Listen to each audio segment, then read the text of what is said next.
கூட்டு பண்ணேன். பாதி கடலைப்பருப்பு பாதி சிறுபருப்பு எடுத்து வாஷ் பண்ணிவிட்டு குக்கரில் வேக விடணும்.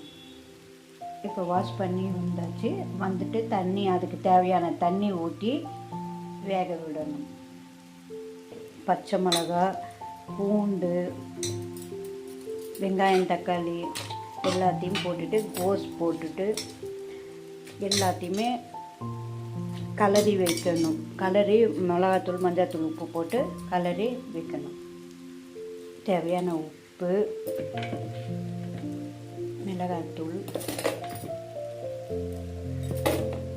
மஞ்சத்தூள் எல்லாத்தையும் போட்டு கலரி வைத்து குக்கரில் மூடி வச்சு வேக விடணும். மிளகாத்தூள், மஞ்சத்தூள், உப்பு எல்லாம் போட்டு கிளறி வச்சாச்சு. இப்போ குக்கரை மூடிட்டு ஆன் பண்ண வேண்டியதான். குக்கரில் வச்சுட்டு 3 விசில் வந்தவொடனே ஆஃப் பண்ணிடலாம். 1 விசில் வந்திருக்கு. 3 விசில் வந்தவொடனே ஆஃப் பண்ணிவிட்டு அப்புறம் திறந்து பார்த்துட்டு எப்படி இருக்குன்னு பார்த்து சொல்லுங்கள். ஓகேவா? 1 விசில் வந்தாச்சு.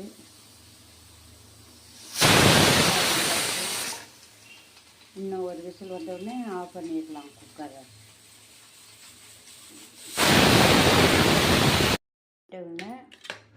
கூட்டு இப்படி தான் ரெடி ஆகிடும். இது கூட நம்ம தாளித்து கொட்டணும்.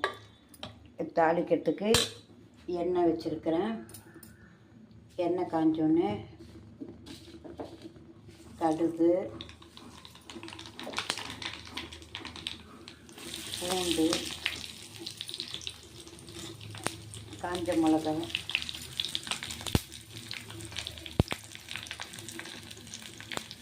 கருவேப்பிலை தாளித்து அவ்வளோதான். இதில் கொட்டி கிளறி எடுத்துடலாம்.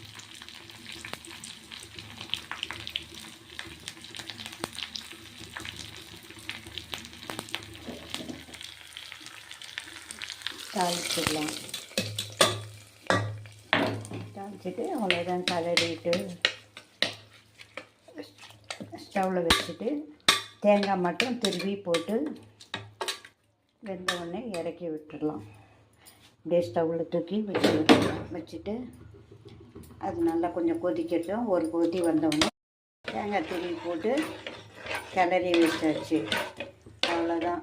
கோஸ் கூட்டு ரெடி. தாளிச்சாச்சு, தேங்காய் திருவி போட்டாச்சு, எல்லாம் பண்ணியாச்சு. அவ்வளோதான். ஒரு கொதி வந்தவுடனே பெருங்காயத்தூள் லைட்டாக போட்டு இறக்கி விட்டுடலாம்.